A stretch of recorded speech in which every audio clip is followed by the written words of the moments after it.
प्रिय संस्कृत मित्राणी, नमो नमः। मैं दीपमाला उपाध्याय पुनः आप सबका स्वागत करती हूँ। आज मैं कक्षा षष्ठी रुचिरा भाग 1 पाठ 5 वृक्षाः के हिंदी अनुवाद व अभ्यास कार्य को लेकर उपस्थित हूँ। प्रस्तुत है पाठ वृक्षाः। वृक्षाः पाठ संस्कृत में एक गीत है। उस गीत का हिंदी में कविता का रूप देने का प्रयास मेरे द्वारा किया गया है, जिससे आप सभी आसानी पूर्वक आनंद के साथ पाठ को समझ सकें। यदि आपको मेरी मेहनत पसंद आए तो प्लीज़ लाइक और कमेंट जरूर करना। चलते हैं पाठ की ओर। पंचमा पाठः वृक्षाः। वने वने निवसन्तो वृक्षाः वनं वनं रचयन्ति वृक्षाः शाखादोलासेना विहगः तैः किमपि कूजन्ति वृक्षाः। अर्थ को जान लेते हैं। वने वने अर्थात जंगल में, वन में, प्रत्येक वन में निवसन्तो निवास करते हैं वृक्षाः वृक्ष। वृक्ष प्रत्येक वन में निवास करते हैं। वनम वनम रचयन्ति वृक्षाः। वृक्ष वनों की रचना करते हैं अर्थात वनों को बनाते रहते हैं। शाखा दोला सीना विहगा। शाखा अर्थात शाखाओं पर, टहनियों पर, दोला अर्थात झूला, आसीना बैठे हुए, विहगाः पक्षियाँ, तह यानी उनके द्वारा, किमपि अर्थात कुछ, कूजंती अर्थात कूजना, और वृक्षाः वृक्ष। अर्थ हुआ कि पक्षी शाखा रूपी झूले पर बैठे हैं अर्थात जो शाखाएं हैं उन पर पक्षियां बैठे हुए हैं। और मानो तैः किमपि कूजन्ति वृक्षा, मानो वृक्ष उनके माध्यम से, उन पक्षियों के माध्यम से कुछ कह रहे हैं अर्थात पक्षियों के आवाज के माध्यम से, कूक के माध्यम से वृक्ष स्वयं ही कुछ कह रहे हों। हिंदी में वन वन में वृक्ष रहते हैं, वृक्ष ही वन को बनाते हैं। इसका है वने वने निवसन्तो वृक्षा वनम वनम रचयन्ति वृक्षाः। सामान्य रूप में इसका अर्थ है वन वन में वृक्ष रहते हैं, वन ही वृक्ष को बनाते हैं। शाखा दोला सीना विहगः तैः किमपि कूजन्ति वृक्षा। शाखाओं पर झूले पक्षी कूक कूक कर कह रहे कुछ। पिबन्ति पवनं जलं सन्ततं साधुजना इव सर्वे वृक्षाः। पिबन्ति पवनं जलं सन्ततं साधुजना इव सर्वे वृक्षाः। क्या हुआ? पिबन्ति पीते हैं, पवनम हवा, जलम जल, सन्ततम अर्थात निरंतर हमेशा, साधुजना साधुजन सज्जनों की भांति होते हैं, इव अर्थात समान, सर्वे सभी, वृक्षाः वृक्ष सभी, वृक्ष सज्जनों के समान होते हैं। पुनः देखे, वृक्ष हमेशा वायु और जल को पीते हैं। सभी वृक्ष सज्जनों के समान होते हैं अर्थात सज्जनों के समान ही हम पर उपकार करते हैं। जिस प्रकार से सज्जन लोग परोपकारी होते हैं, दूसरे पर उपकार करते हैं, वैसे ही वृक्ष दूसरे पर उपकार करते हैं, क्योंकि वृक्ष अपना फल स्वयं नहीं खाता, उसका फल दूसरे लोग खाते हैं। वृक्ष का छाया, पत्र, पुष्प, फल सब कुछ दूसरों के हित के लिए ही होता है, इसलिए वृक्ष को सज्जन के समान कहा गया है। हिंदी में वृक्ष वायु जल को पीते हैं, साधु समान है सारे वृक्ष। अगला श्लोक। स्पृशन्ति पादैः पातालं च नभः शिरसु वहन्ति वृक्षाः। स्पृशन्ति अर्थात छूते हैं, पादैः पैरों से, पैर अर्थात जड़ से, पातालम पाताल को छूते हैं। वृक्ष अपने पैरों से पाताल को छूते हैं। नभः शिरसु वहन्ति वृक्षा, नभः अर्थात आकाश को, शिरसु सिर पर, वहन्ति ढोते हैं। कौन? वृक्षः वृक्ष पैरों से पाताल को छूते हैं और सिर पर आकाश को ढोते हैं अर्थात वे महान है और अत्यधिक कार्यभार को संभालते हैं।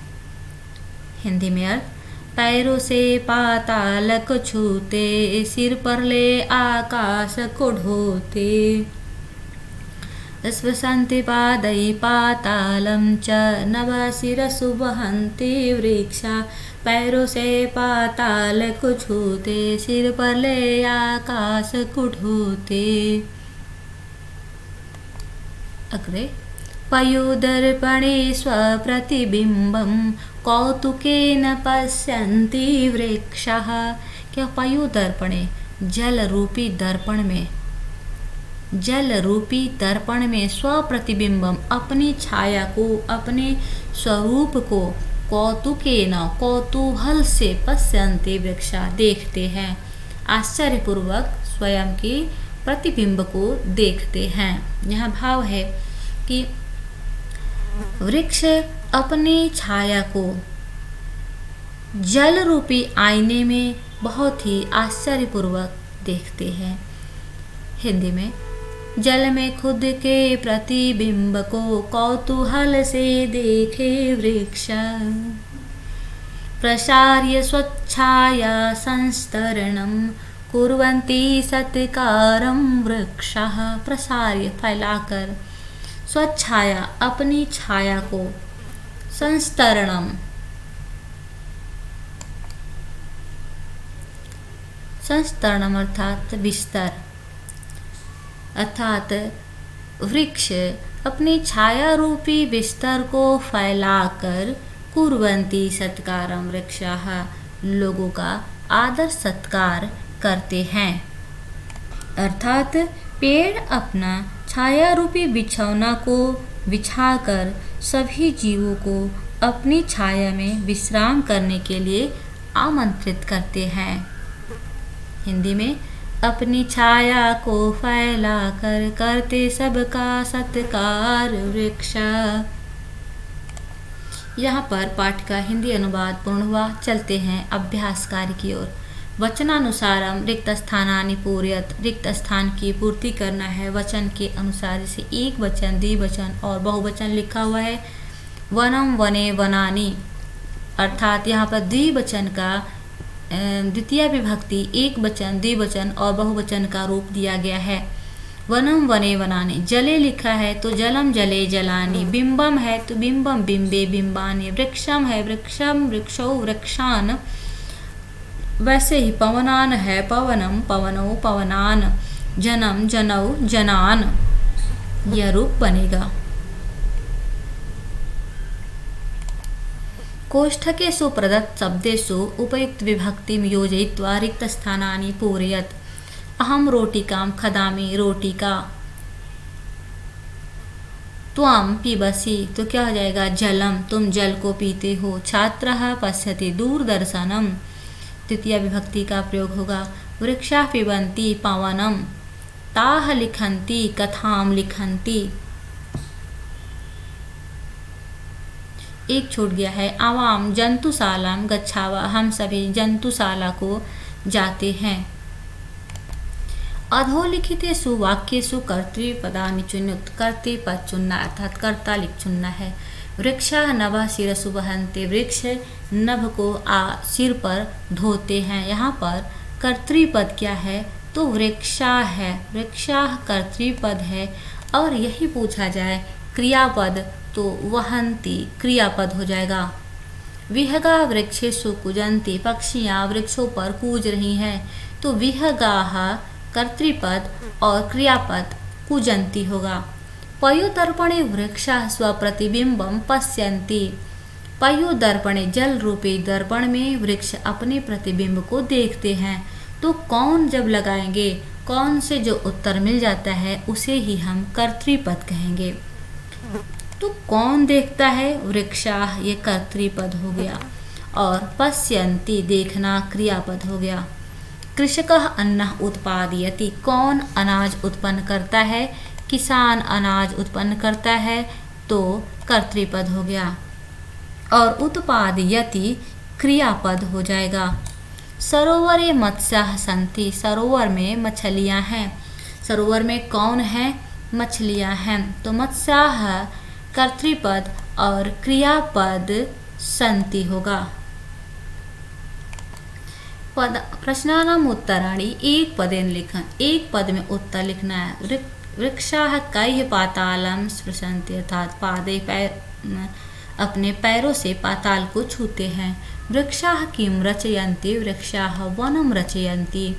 विहगाः कुत्र आसीनाः, विहगाः शाखादोलासीनाः। कौतुकेन वृक्षाः किं पश्यन्ति, कौतुक से वृक्ष क्या देखते हैं। पयोदर्पणे स्वप्रतिबिम्बम्, जल रूपी दर्पण में अपना प्रतिबिंब देखते हैं। उचित पदै रिक्त स्थानानि पूरयत, यहाँ पर कुछ रूप दिया गया है प्रथमा द्वितीय तृतीय चतुर्थी पंचमी में, उसको सही रूप भरना है उसमें। गजः गजौ गजाः, अश्वः अश्वौ अश्वाः, सूर्यं सूर्यौ सूर्यान, तो यहाँ हो जाएगा चंद्रान है चंद्रम चंद्रौ चंद्रान। तृतीया में विडालेन विडालाभ्याम विडाले, तो सर्पाय सर्पाभ्याम सर्पेभ्यः। वानराभ्याम वानराभ्याम है चतुर्थी में ही, वानराय वानराभ्याम वानरेभ्यः। पंचमी में मोदकात् मोदकाभ्याम मोदकेभ्यः। वृक्षेभ्यः वृक्षात् वृक्षाभ्याम वृक्षेभ्यः। षष्ठी में जनस्य जनयोः जनानां, सुकानाम है तो सुकस्य सुकयोः सुकानाम। शिक्षके शिक्षकयोः शिक्षकेषु। सप्तमी में मयूरयो है तो मयूरे मयूरयोः मयूरेषु। हे बालक हे बालकौ हे बालकाः। हे नर्तक हे नर्तकौ हे नर्तकाः, रूप हो जाएगा नर्तकौ और नर्तकाः।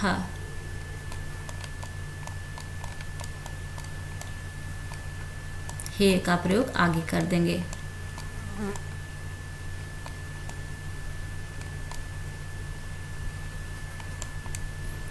भिन्न प्रकृतिम पदम चुनौत, इसमें से भिन्न प्रकृति पद चुनना है। जैसे गंगा, लता, यमुना और नर्मदा। यहाँ पर लता भिन्न होगा क्योंकि ये सभी नदियाँ हैं।